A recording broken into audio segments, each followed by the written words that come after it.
여러분과 함께 오늘 마태복음 6장 6절에서부터 8절의 말씀을 가지고 함께 나눌 설교의 제목은 들리는 것 너머의 역사입니다. 사랑하는 성도 여러분, 혹시 우리 지난주 나눴던 설교의 말씀을 기억하십니까? 기억 안 나시죠? 보이는 것 너머의 능력이라는 설교 제목을 가지고 함께 우리가 말씀을 나눴습니다. 묵상을 나눴죠. 거기에서 우리가 함께 나눴던 내용은 바울이 그가 감옥에서도 있었지만 하지만 그가 가장 척박한 환경 가운데 있어도 그가 뭘 말합니까? 내게 능력 주자 안에서 내가 모든 것을 할 수 있다라고 고백했습니다. 그리고 그 말씀의 참된 의미가 무엇인지, 눈에 보이는 환경, 눈에 보이는 그런 상태가 그 사람의 상황을 대변하는 것이 아니라 그것을 뛰어넘는 것의 능력이 바울에게 있었는데, 그것은 바로 우리 안에 계신 살아계신 생명 대신 내주하신 그리스도다라는 말씀을 지난주에 여러분과 함께 나눴습니다. 그래서 오늘은 여러분 그 능력, 우리와 함께 하시는 그 생명, 그 주님, 그 그리스도가 어떻게 우리가 그 진짜 삶 가운데 능력으로 체험할 수 있냐, 그 방법에 대해서 조금 더 깊이 나누려고 합니다. 여러분도 자연스럽게 그런 질문 생기지 않나요? 나도 이제 그 바울이 가졌던 능력을 나도 갖고 싶어요. 나도 그 능력을 살고 싶어요. 근데 왜 잘 안 될까요? 라고 여러분 질문하면 그것은 여러분 우리의 실천이 부족하기 때문입니다. 그런데 어떠한 실천이 있어야 될까요? 과연 그 실천에 대해서 다름 아니라 기도입니다. 기도. 기도에 대해서 여러분과 함께 나누려고 합니다. 오늘의 설교 제목은 들리는 것 너머의 역사입니다. 들리는 것. 여러분은 무엇을 듣고 살고 계십니까? 이 땅 가운데 살아가면서 우리 많은 것을 듣고 있습니다. 여러분들의 친구들, 가족 가운데 대화 가운데서 수많은 이야기를 듣곤 하죠. 또는 뉴스를 통해서 우리는 많은 이야기를 듣곤 합니다. 꼭 물리적 듣는 것은 아니어도 우리가 SNS를 통해, 카카오톡을 통해, 아니면 유튜브를 통해 많은 것을 듣고 또 많은 정보를 우리가 접합니다. 하지만 그러한 많은 수많은 들리는 것들이 우리를 어떠한 상태를 만듭니까? 특히 세상에서부터 듣는 많은 소리는 우리를 의기소침하게 만듭니다. 우리를 비난하거나 정죄하면 우리의 마음을, 우리의 내적인 상태를 매우 힘들게 만들곤 합니다. 왜 그럴까요? 왜냐하면 그 소리 뒤에 무엇이 있냐? 바로 사단의, 마귀의 전략이 있다는 것입니다. 사단은요, 이 세상의 소리를 통해서 우리를 믿음에서부터 멀어지게 만듭니다. 하나님으로부터 멀어지게 만듭니다.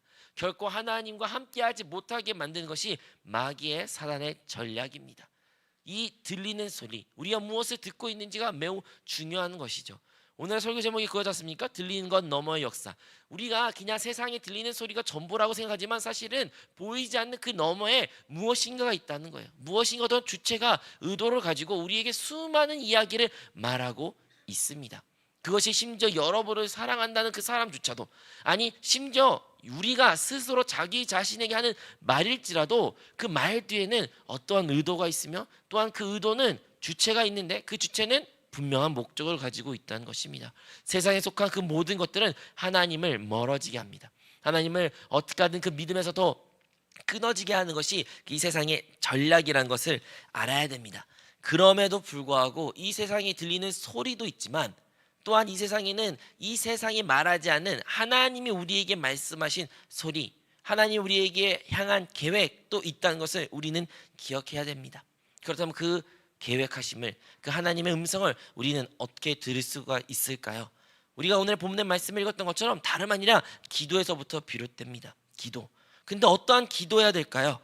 오늘 우리가 예수님께서 말씀하신 말씀입니다. 우리 마태복음 6장 6절 말씀인데요. 혹시 띄워줄 수 있나요? 6장 6절 말씀만 있는데요.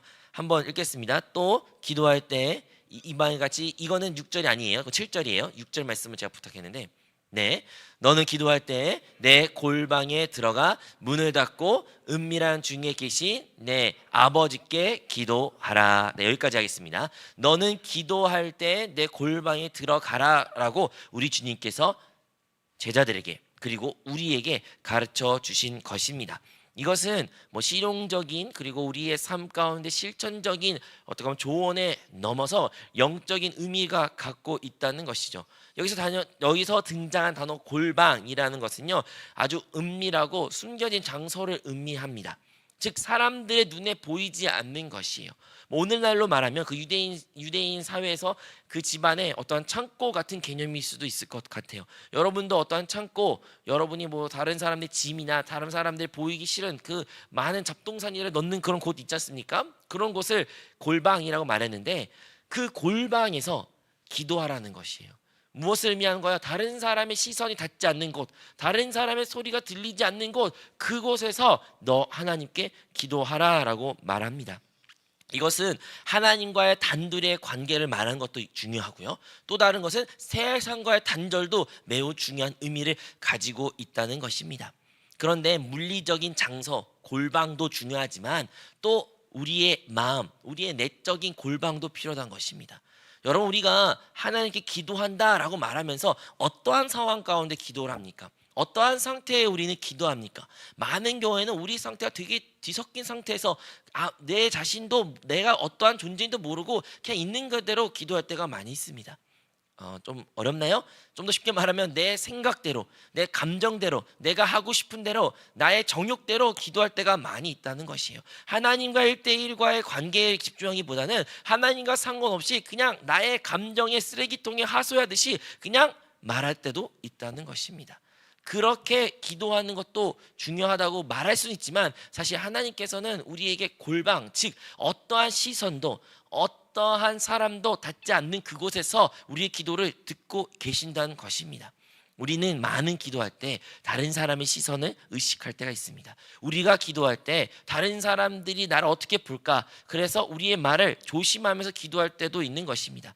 반대로 말하면 다른 사람이 없다면, 다른 사람의 시선이 없다면, 다른 사람의 평가 없다면 많은 경우에는 우리의 기도는 되게 형식적이고 혹은 기도조차도 하지 않는 우리의 모습이 있다는 것입니다. 우리는 과연 어떻게 기도하고 있습니까?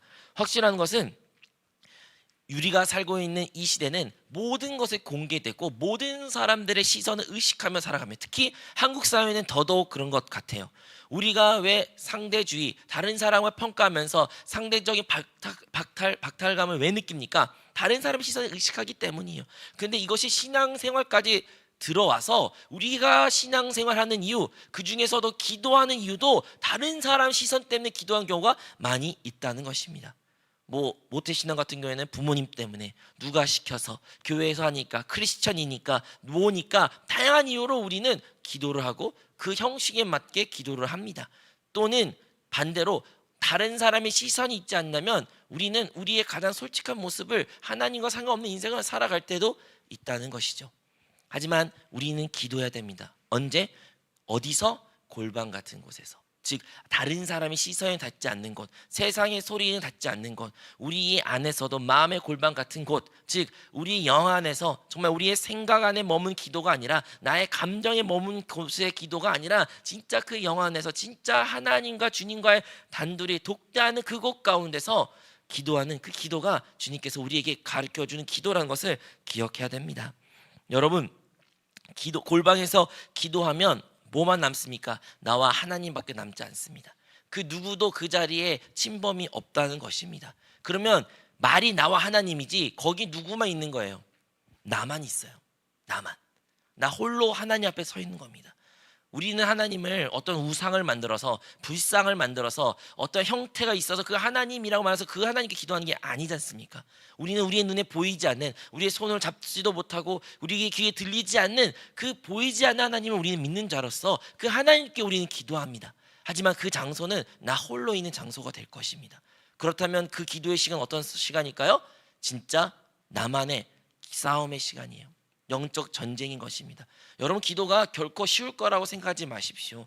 기도를 가장 싫어하고, 여러분이 기도하는 것을 가장 싫어하는 존재가 있다면 그것은 마귀일 것입니다. 마귀는 어떻게 하든 우리의 기도 시간을 빼앗으려고 합니다. 어떻게 하든 기도하지 못하게 만들 것입니다. 그래서 우리를 바쁘게 할 것이고, 그래서 우리에게 다양한 환경을 만들게 될 것이고, 우리의 그 장소조차도 제공하지 않을 것입니다. 그래서 우리는 이 기도가 그만큼 중요하기에 우리는 그 기도를 더 사모해야 되는데 그것이 쉽다라는 생각하지는 마십시오. 우리가 기도할 때, 특히 골방에서 주님과의 독대하는 그 기도를 했을 때 나만의 그 영적 전쟁가 시작되는 것을 기억하십시오.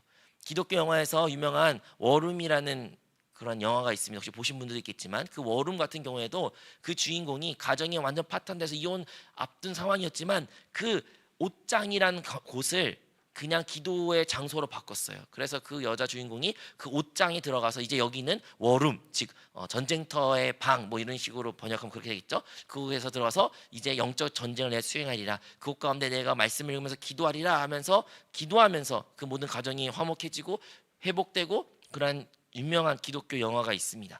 마찬가지로 기도는요 영적인 전쟁이라는 것입니다. 그 전쟁 가운데 우리가 치열하게 영적 전쟁을 수행하는 자임을 기억하여 우리는 그 골방에서의 기도가 얼마나 중요하고 얼마나 우리에게 필요한지를 기억해야 된다는 것입니다. 여러분 초대교회를 한번 생각해 볼까요? 초대교회는요 지금 같은 교회라는 물리적 공간이 없었습니다. 당연하겠죠. 거기 가운데 어떤 교회가 있습니까? 교회가 있어도 핍박을 하였고 예수를 믿는 이유로 많은 사람들이 순교했던 시대이기 때문에 교회라는 그런 장소를 명패를 들고 십자가를 세우고 그런 장소가 없었습니다. 물리적으로 그들은 가정 가운데 돌아가면서 아니면 어떤 장소를 잠시 빌리면서 그곳 가운데 교회를 모였고 또 흩어졌던 것이죠. 하지만 그 초대교회는 기도를 이어서 갔습니다. 그들은 어디서 그런 기도했을까요? 오늘날 우리는 이렇게 생각합니다. 기도하면 어떻게 생각합니까? 많은 경우에는 우리는 교회 와서 기도해. 여러분한테 물어볼게요. 여러분 언제 기도하십니까? 라고 물어보면 많은 성도님들 말할 거예요. 저 교회에 오면 기도해요. 교회에 오면 교회 예배 시간 때 기도해요. 진짜 기도하십니까? 물론 기도하신다고 제가 가정해도 거기서만 그치서는 안 되는 거예요. 초대교회는 교회에 와서 기도한다는 개념이 아니에요. 그들의 기도는 삶이었습니다. 어디서 기도했을까요? 교회라는 물리적 공간이 없기 때문에 그들은 그들의 가정에서 그들의 삶의 현장에서 기도를 했다는 것입니다. 뭐 유대인이었던 사람들 유대인 전통에 따라서 아침 저녁으로 기도하는 시간이 있었기 때문에 그 시간대 기도할 수도 있었죠. 예수님이 가르쳤던 이 말씀도 사실 믿지 않는 사람들에게 알려주는 기도가 아니라 이 하나님을 믿는 유대인들에게 하나님의 백성들에 대한 말씀이라는 것입니다. 그것을 우리에게 적용하자면 이 말씀은 믿지 않는 예수님 처음 믿는 사람이 아닌 우리 같은 이미 하나님을 믿고 예수님을 영접한 우리에게도 동일하게 적용할 수 있다는 것이에요. 우리는 우리가 시간을 정하여 또한 장소를 정하여 기도하는 삶을 살아야 됩니다. 우리가 시간을 정하지 않고 우리가 장소를 정하지 않고서는 결코 기도를 하지 못합니다. 목사님들이 항상 말합니다. 저도 강조합니다. 우리는 순간순간마다 호흡처럼 기도해야 되고 주 예수를 불러야 되고 정말 쉬지 않고 기도해야 된다. 네, 맞아요. 하지만요, 이것을 진짜 행하는 사람은 먼저 시간과 장소를 정해서 기도를 한 사람들이 이것도 하는 것입니다. 이것조차도 하지 못한 사람이 어떻게 순간순간마다 호흡같이 주님께 기도할 수 있겠습니까? 그렇기 때문에 우리는 주님이 말씀하신 것처럼 그 은밀한 골방에 들어가서 하나님께 기도하는 그 기도를 회복해야 된다는 것입니다. 우리가 그 기도를 회복할 때 우리는 하나님의 음성을 또한 하나님의 인도하심을 받게 될 줄로 믿습니다. 자, 여러분 우리가 하나님의 말씀을 또 하나님의 음성 하나님의 인도하심을 받기 전에 또 기억할 것이 몇 개 있습니다. 특히 기도를 어떻게 해야 되는지 대한 이야기인데요. 무엇이 잘못되는지 주님께서 우리에게 가르쳐 주십니다. 그것은 7절에서부터 8절의 말씀인데요. 마태복음 6장 7절에서 8절 말씀 우리 함께 읽겠습니다. 또 기도할 때 이방같이 증언 부언하지 말라. 그들은 말을 많이 하여야 들으실 줄 생각하느니라. 그러므로 그들을 본받지 말라. 구하기 전에 너에게 있어야 할 것을 하나님 너희 아버지께서 아시느니라. 아멘. 우리 주님께서는 몇 가지를 조심해라고 말합니다. 그 첫 번째 뭐예요? 말을 많이 해서 즉 증언 부언 같은 기도를 드리지 말라라고 우리 예수님께서 가르쳐 주신 것입니다. 증언 부언이란 말이 좀 어려울 수 있는데 뭐랄까요? 길게 말하고 화려하게 말하고 많이 말하는 그것을 증언 부언이라고 말합니다. 즉 우리가 하나님께 드려지는 기도는 화려하거나 말이 많거나 길게 하는 그런 기도를 하나님께 하는 것이 온전치 않다라고 주님은 알려주신 것입니다. 이거 조금 더 배경을 설명하자면 그 당시에는 많은 우상들이 있었습니다. 여러분도 알겠지만 로마 같은 경우 로마 신화가 있지 않습니까? 로마 수많은 신들이 있는데 그 신들한테 어떻게 기도했는지 아십니까? 그 당시에는요. 그 신이 했던 업적들을 꼭 말하면서 말해야 돼요. 예를 들어 뭐 바다의 신 포세이돈이여 당신은 어쩌고 저쩌고 이러한 꼭 미사구가 붙여서 기도를 했어야 돼요. 그러한 미사구를 붙이지 않으면 그 위대한 신께서 듣지도 않으신데 그 신의 이름을 말하기 위해서는 그 신 부르기 전에 붙여야 될 수많은 화려한 말들이 있어야 했단 말이에요. 그 말을 하고서야 이제서야 그 신들을 기도할 수 있던 그러한 시대적 배경이 있었던 것입니다. 근데 오늘날 우리가 그러한 말을 많이 하지 않는다라고 말하지만, 그럼에도 불구하고 우리는 하나님께 어떠한 경우가 있어요? 우리의 습관적인 또는 사상이 이렇게 저렇게 다양한 방법으로 알려주는 방법으로 우리가 하나님께 기도할 때가 많이 있다는 것이죠. 다른 사람의 시선을 의식해서 기도하는 기도의 모습도 있다는 것입니다. 근데 그런 것들이 다 증언부언 같은 기도라는 것이에요. 그러한 기도를 우리 주님께서는 하지 말라는 것입니다. 내가 어떻게 기도해야 하나님은 감동받으실까? 내가 어떻게 기도해야 하나님은 나의 기도를 응답하실까? 내가 잘못 기도하면 내가 하나님께 벌 받는 건 아닐까? 이러한 생각들이 증언부언에서부터 비롯된 많은 생각들인 것입니다. 여러분의 말에 여러분이 무엇을 말하지 못한 것에 따라 하나님의 기도가 되냐 안 되냐, 응답되냐 안 받냐, 그것에 결정되는 것이 결코 아닌 것이에요. 이것은 다 이방인들이 생각하는 방식이라는 것입니다. 그러면 우리는 어떻게 기도해야 될까요? 우리는 어떻게 하나님께 기도해야 되는 것일까요? 그것은 바로 주님께서 말씀하신 것처럼 너희 아버지라고 말한 것처럼 우리와 하나님과의 관계를 온전히 먼저 세워야 된다는 것입니다. 우리는 하나님을 우리의 아버지라고 부릅니다. 믿으십니까? 우리의 하나님은 그냥 하나님, 천지 창조하셨던 그 위대하신 하나님으로 그친 것이 아니라 바로 우리 아버지라는 그 고백이 나왔던 것처럼 우리는 하나님과의 생명적인 관계를 맺은 자라는 것입니다. 우리가 누가복음 11장 13절 말씀을 볼까요? 누가복음 11장 13절 말씀. 너희가 악할지라도 좋은 것을 자식에게 줄 알거든 하물며 너희 하늘 아버지께서 구하는 자에게 성령을 주시지 않겠느냐 하시니라. 아멘. 여기서도 말합니다. 너희가 자식에게 좋은 것을 주는, 너희가 그렇게 악한 사람이라면 자식에게 좋은 것을 주기 원치 않냐? 그런데 하나님은 너희, 즉 우리를 아들과 아버지의 관계에서 주님이 설명하시면서 우리에게 무엇을 주셔요? 성령을 주시지 않겠느냐. 즉 성령을 주셨다는 것이에요. 예수님께서 이 땅에 오시고 죽으시고 부활하시고 승천하시고 보혜사 성령이 이제 우리와 함께 계십니다. 그 보내신 성령 하나님 누구라는 거예요? 우리 하나님 아버지라는 것이에요. 우리 하나님은 우리의 참된 아버지라는 것입니다. 여러분, 하나님께 우리가 기도한 이유는 무엇일까요? 우리의 어떤 문제가 필요가 있으니까 그 필요를 채우기 위해서? 아니죠. 우리가 하나님께 기도하는 이유는 우리의 필요를 채우기 위한 것이 아니라 우리의 하나님의 관계를 회복하기 위한 것입니다. 여러분, 우리가 왜 응답이 필요할까요? 응답. 하나님이 내가 어떻게 잘 기도에 응답받아서 우리가 하나님께 열심히 기도하는 겁니까? 그렇지 않아요. 여러분, 하나님의 응답은요, 우리에게 어떠한 방법론적인 문제가 아니라 우리의 믿음의 문제, 우리의 하나님을 향한 신뢰의 문제에 있다는 것을 기억해야 된다는 것입니다.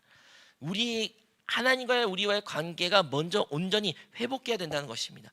우리는 하나님을 아버지로서 아버지께 기도해야 된다는 것이에요. 이 세상 누구도 아버지께 이렇게 말하는 사람이 있습니다.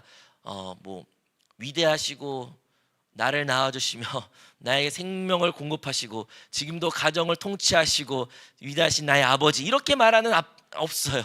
그렇게 부르는 어머니도 없어요. 네, 저도 그렇게 안 말해보니까 어떻게 말할지도 모르겠어요. 근데 그렇게 말하지 않습니다, 아버지한테. 하지만 아버지한테는 진솔하게 말할 수는 있어요. 근데 그 진솔하게 말할 수 있기 위해서는 뭐가 필요해요? 아버지의 관계가 회복이 필요하다는 것이에요. 아버지와의 온전한 관계가 회복되지 않으면 어떠한 이야기도 아버지께 나오지도 않고 어떠한 이야기도 하지도 못하는 우리의 모습을 보는 것처럼 하나님과의 기도도 우리가 하나님과 온전히 관계가 회복될 때만이 흔히 말하는 그 기도의 응답, 흔히 말하는 하나님의 인도하신 하나님의 음성을 우리가 들을 수 있다는 것입니다. 그러므로 사랑하는 성도 여러분, 우리는 다시 한번 그 하나님과의 관계가 회복해야 됩니다. 우리의 어떠한 말을 하느냐, 증언부언하는 그 스킬이 중요한 것이 아니라 나와의 아버지와의 관계, 그 관계가 온전히 회복되는 것을 먼저 우리는 초점을 두고 그 관계의 회복을 위하여 기도해야 될 줄로 믿습니다. 자, 여러분, 우리가 여기서 오해할 수 있는 것이, 이제 너희 하나님 아버지께서 이미 너의 모든 필요를 아신다라고 주님께서 가르쳐 주셔서 그래서 이렇게 오해할 수 있습니다. 그러면 기도를 왜 합니까? 이미 다 아시는데, 이미 다 아시고 나의 필요를 아시는데 왜 하나님께 나의 기도할 필요가 있어요? 다 아시면 알아서 채워주세요 라고 우리는 생각할 수 있습니다. 하지만 자식을 키워본 부모로서 그 어린 자녀가 어떠한 필요가 있을 때 그 필요가 무엇인지 부모는 다 알지라도 부모님은 때로는 기다릴 때가 있습니다. 왜 기다려요? 필요는 알지만 왜 기다려요? 그 자녀가 먼저 그 필요를 아버지께, 어머니께, 부모님께 요청하는 것을 기다릴 때가 있는 것이에요. 그 요청을 기다릴 때 그것을 듣고 나서야 그 요구를 들려줄 때가 있는 것입니다. 그것이 사랑이고 그것이 필요한 일이에요. 모든 것을 미리미리 준비하고 미리미리 채운다고 해서 그게 사랑일까요? 아니요, 결코 그렇지 않습니다. 반대로 그 아이를 더 망치는 일입니다. 요즘에 육아가 힘들다라는 엄청난 많은 대중적인 이야기가 나옵니다. 근데 그 어떠한 박사가 얘기합니다. 요즘에 육아가 많이 힘든 이유는 부모님들이 자녀가 어떠한 필요가 있을 때 그 자녀가 말하기 전에, 그 자녀가 스스로 해결하기 전에 그 모든 것을 부모님이 대신 해결하려고 한다. 심지어 장난감 고치는 것부터 혼자서 고칠 수도 있는 일인데, 엄마 나 장난감 고장났어요 라는 순간 부모님들이 와가지고 다 고치거나 새 거 사주려고 한다. 그 누구도 자녀가 스스로 이거 고치는 방법에 대해서 생각해보고 노력해보고 그에 대한 성취감을 누릴 수 있는 것을 빼앗는다. 그렇기 때문에 부모도 힘들고 모든 것을 해결했기 때문에 스스로 할 수 없는 자녀도 힘든 시대에 살고 있다라는 그런 연구 결과가 나왔습니다. 마찬가지로 우리가 하나님께, 우리 생각에 하나님 알아서 다 해주시지, 하나님께서 모든 것을 해결해 주시지, 내가 뭘 말하지 않아도 나의 필요를 다 아시는 하나님께서 왜 나를 힘들게 하세요? 라고 우리는 불평할 수 있지만, 여러분 역설적인 하나님은 우리를 사랑하시기 때문에 우리를 사랑하셔서 기다리고 계시고 우리가 그 문제를 가지고 주님 앞에 나와 말하는 것을 원하신다는 것입니다. 우리가 그 문제를 가지고 주님께 기도할 때 하나님은 그 기도를 들으시고 응답하신 좋으신 하나님이라는 것을 우리는 다시 한번 기억해야 됩니다.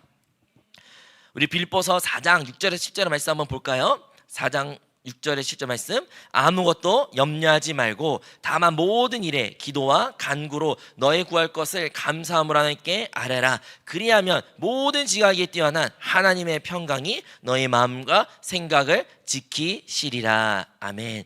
여기서 하나님의 평강이 그리스도 예수 안에서 너의 마음과 생각을 지키신다. 무엇이, 어떻게 하면 이 마음과 생각을 지킨다는 거예요? 우리의 마음과 생각을 어떻게 지킬 수 있다는 거, 무엇을 통해서? 여기서 알고 것처럼 감사를 하나님께 아뢰라, 즉 기도를 하라는 거예요. 기도가 우리의 마음과 우리의 생각을 지킨다는 거예요. 그 모든 것을 아신 하나님, 그 모든 것을 이미 응답하실 하나님이지만 우리가 언제 우리의 마음과 생각을 지킨다고요? 우리가 감사함으로 기도할 때, 우리가 그것을 기도할 때 우리의 생각을, 우리의 마음을 지킨다는 것입니다. 우리는 오해합니다. 우리가 기도하면 하나님이 바뀔 거야, 우리가 기도하니까 하나님의 마음이 갑자기 돌변해서, 아니 우리가 기도할 때 하나님이 그때 들으셔서 응답해 주실 거야, 뭐 이러한 생각을 하지만 사실 그렇지가 않아요. 하나님 이미 다 아셔요. 그럼 누가 변하고 누가 바뀐 것입니까? 우리 스스로가 변해요. 염려했던 내가 염려하지 않게 돼요. 걱정 근심 살았던 내가 기도할 때 걱정 근심을 내려놓게 돼요. 문제만 바라봤던 나의 시선이 기도할 때 하나님을 바라보게 되고 영안에 거하게 된다는 것입니다. 우리가 기도할 때, 기도가 우리가 그리스도 예수 안에 있는 그 평강과 생명을 누리게 하게 될 줄로 믿습니다. 그러므로 기도의 참된 목적은 응답받기 위해서가 아니라 참된 목적은 바로 우리 스스로의 변화라는 것입니다. 기도할 때 변화됩니다. 여러분, 언제 우리가 변화되냐고 말합니다. 말씀을 통해서 열심히 예배를 드리고 봉사를 하면 변화된다라고 우리는 생각할 수 있지만 사실 기도할 때 우리가 변화돼요. 반대로 말하면 기도하지 않으면 어떠한 변화도 나타나지 않습니다. 아니던데요 목사님? 외적으로는 그렇게 보일 수도 있죠. 하지만 아무도 보이지 않을 때, 누구의 시선도 있지 않을 때, 나 홀로 하나님과의 독대할 때 과연 나의 참된 변화는 언제 확인할 수 있냐?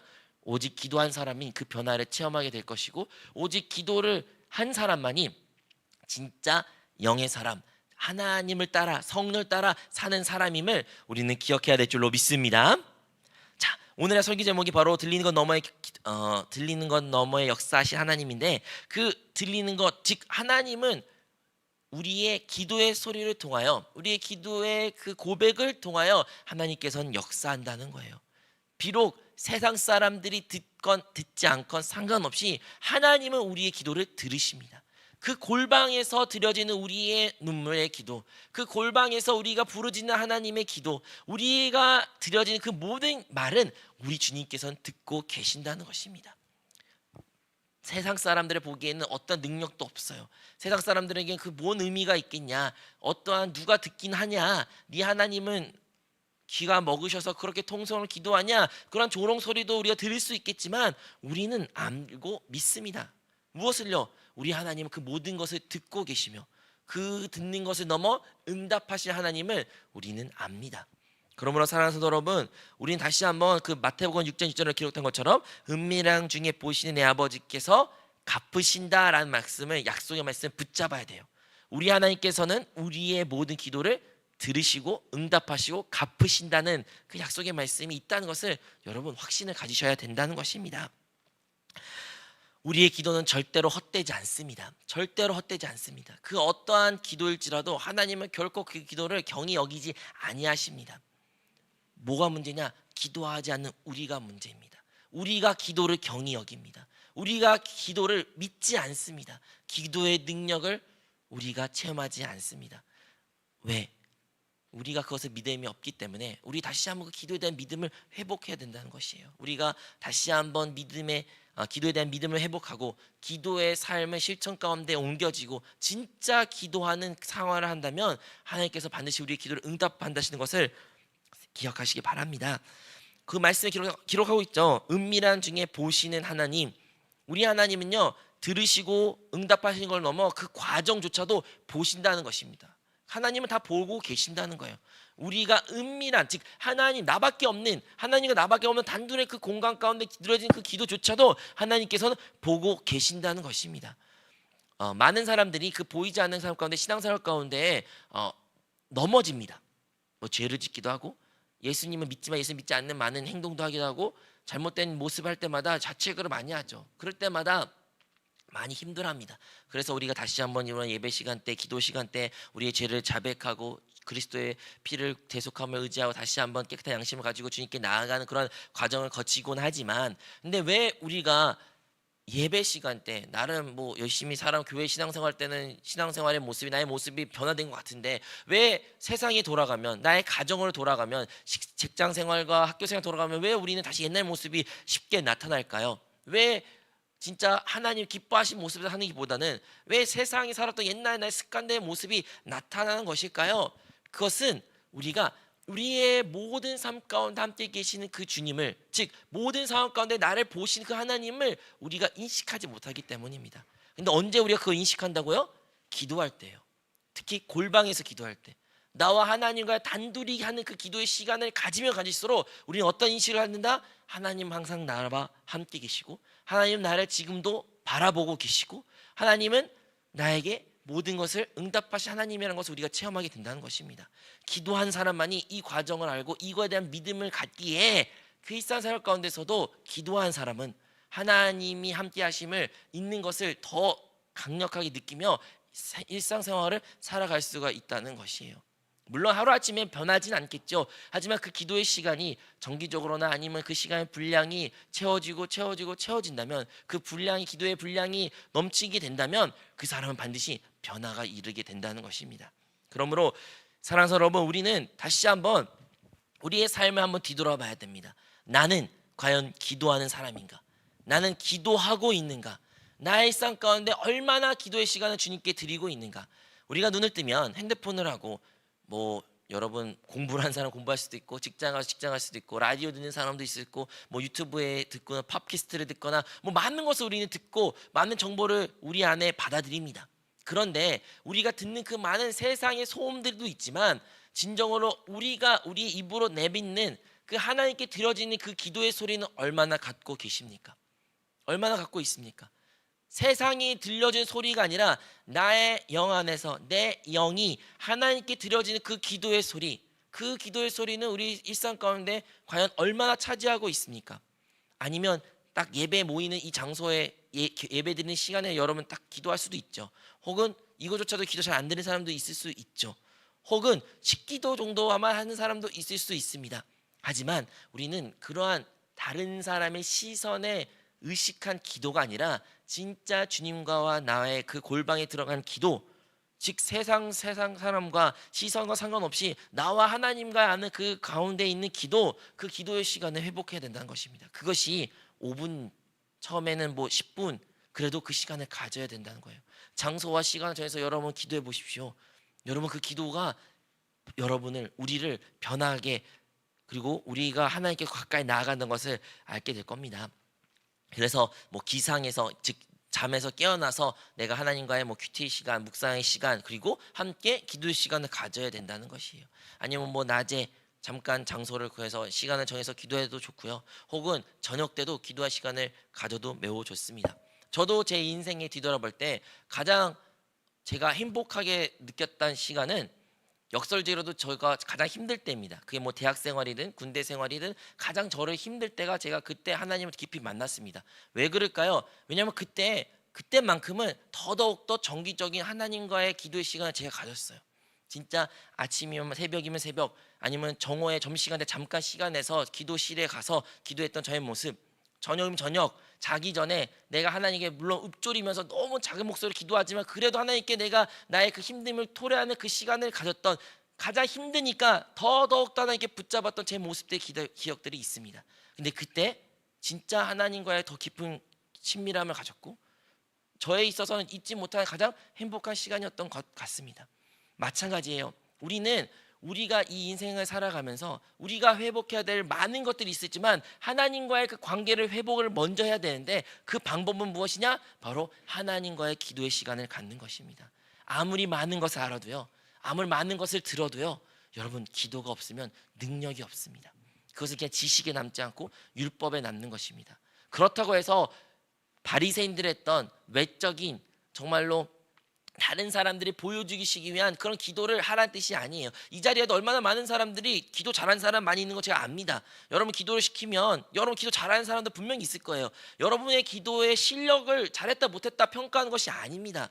바로 보이지 않는 것 가운데서도 기도하는 나의 기도의 생활, 나의 신앙 생활, 우린 이것을 회복해야 됩니다. 이것을 회복해야 그 다음 단계인 매 순간 어디를 가나 무엇을 하나 주님과 함께하는 그 신앙생활을 우리 이어갈 수가 있다는 것이에요. 즉 그 다음에 말하는 거죠. 쉬지 말고 기도하라. 그 쉬지 말고 기도 생활을 우리 일상 가운데 실천할 수가 있다는 것입니다. 우리가 하루에 정해진 장소 시간조차도 기도를 못하면 어떻게 우리가 쉬지 않고 기도한 생활을 잘할 수 있다라고 말할 수 있겠습니까? 사랑하는 여러분, 다시 한번 우리의 기도가 나의 환경, 나의 하나님의 뜻을 바꾸기보다는 이 기도가 나를 바꾼다는 것을 먼저 기억하시기 바랍니다.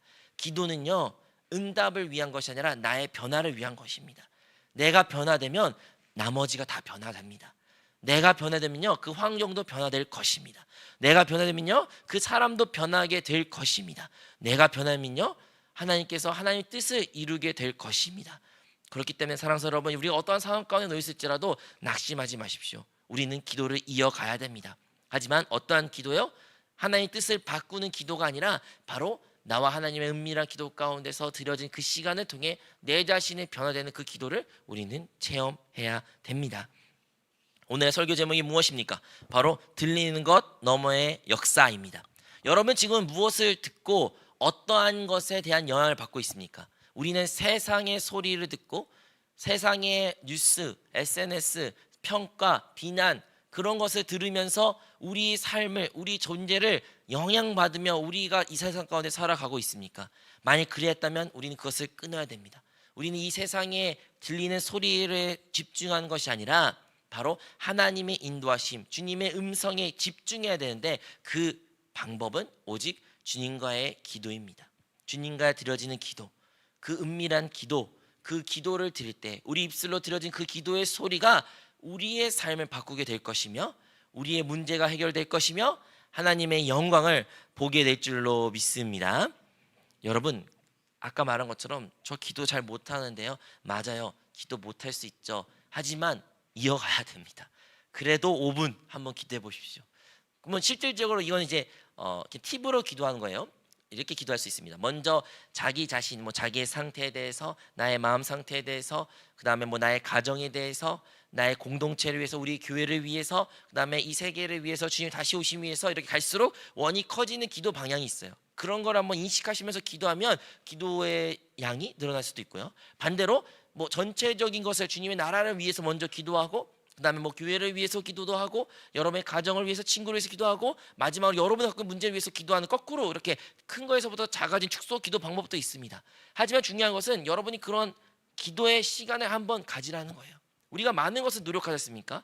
뭐 어떤 성적을 향상시키기 위해서 아니면 몸을 만들기 위해서 어떤 성과를 달성해서 수많은 노력을 했는데 우리의 그 영적인 기도 그것도 우리는 훈련을 받아야 된다는 것입니다. 우리의 일상생활 가운데 그 기도 생활을 또한 그 기도에 하는 그 하나님과의 깊은 관계를 회복할 때에 오늘 우리의 설교의 그 역사를 체험하게 될 줄로 믿습니다.